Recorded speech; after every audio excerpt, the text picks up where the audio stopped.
Hello there, Ben Bowers, the spirit specialist here, and I am here today to talk to you about, let me get the bottle on the shelf and make sure I pick the right one up as well, Catoctin Creek Roundstone Rye Cask Proof. So I have just done a couple of videos, one where we've looked at the 80 proof, one where we've looked at the Distiller's Edition 92 proof, and this was essentially the next release that they did after that, which was their cask edition. So these were selected casks, they're not single casks, but they're selected high quality casks that they believe are kind of top notch, bottled at roughly cask strength. So this particular bottle is 58% ABV, whereas there might be another batch that might be slightly higher, slightly lower. Let me put this back on the shelf without it falling off because it's a little bit delicate. There we go. So kind of the top level of what we're looking at in terms of the Catoctin Creek range. Price-wise, we're looking at $85.99, and you might be thinking, well, it's going to have to be pretty damn good to match that price, and I can tell you, having tried it previously earlier on, it is. If it wasn't, I wouldn't be having it on my shelf. So let me give you an idea of what we're looking at. So on the nose, whereas the 80 proof and the 92 proof were having a kind of sourdough fruit toast element, this is quite petrolly, and sometimes rye can go that way. Rye's a bit of a weird one in that rye whiskies can go in all sorts of different directions. You can get like a toasted brown bread fruit toast element, you can get a really sourdough element, but then you can get like a really petrolly note as well, which can put some people off.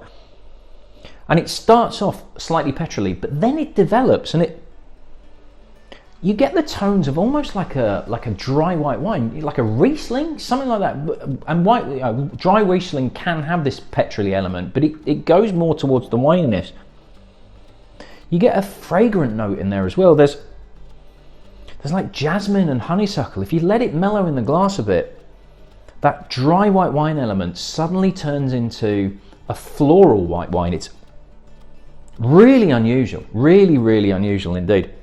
Now some of that is probably the high alcohol element, but you know, it doesn't burn your nose. There isn't a, God, this is really strong in alcohol. It really is working incredibly well. Right, on the palate.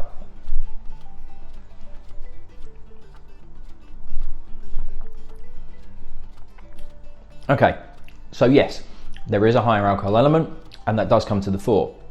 But what was petrol and dry Riesling on the nose isn't there at all. It turns into brioche, and there's a orangey note in there, but it's like a Terry's chocolate orange, and if you're watching from outside the UK, you may not have any idea, but it's like orange chocolate. It drinks really well without water as well. Considering it's 58%, I think it's really holding its own. The alcohol is there, but it's not overpowering. There's a lovely kind of toasted brioche element coming through now, and it's almost like, you know what this reminds me of? If you make a bread and butter pudding, but instead of using bread and raisins with the custard, you use brioche and chocolate chips, but actually chunks of chocolate orange chocolate. That sort of thing. There's a lovely kind of creaminess to it as well.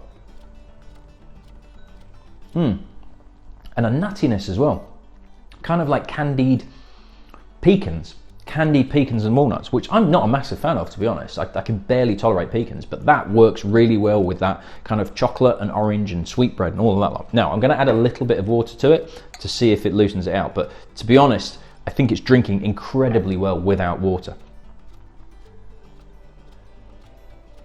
Now with the water added, strangely, that petrolly element comes back, and almost a little bit more so. But again, that floral element's there.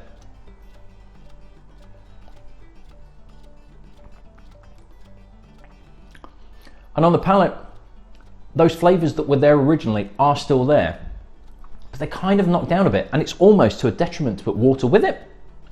If you do want to put water with this, I honestly would say just a couple of drops, if that. If you're finding the alcohol content in here is just too high, it does not need a lot at all. This is a fantastic whiskey, and my personal opinion is if a cask strength whiskey or cask proof or that kind of level of alcohol has got a lot of depth of flavours and doesn't need water, it is doing a brilliant job because it has bags of flavour to go in with it.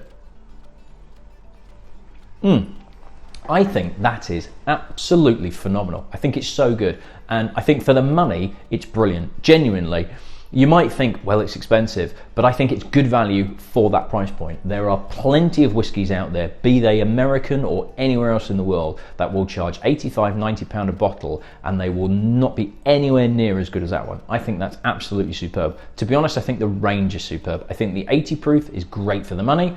I think the 92 proof Distillers Edition is fantastic as a kind of middle ground, as a step up, but I think that as the sort of the premium element of what Catoctin can offer is great, absolutely brilliant, and you will not go wrong if you buy a bottle or ask somebody else to buy you one for it. I highly recommend it. It is available through the website www.spiritspecialist.com, or come into the store, buy a bottle, and I would be more than happy to do so, because I think it's an absolute stunner.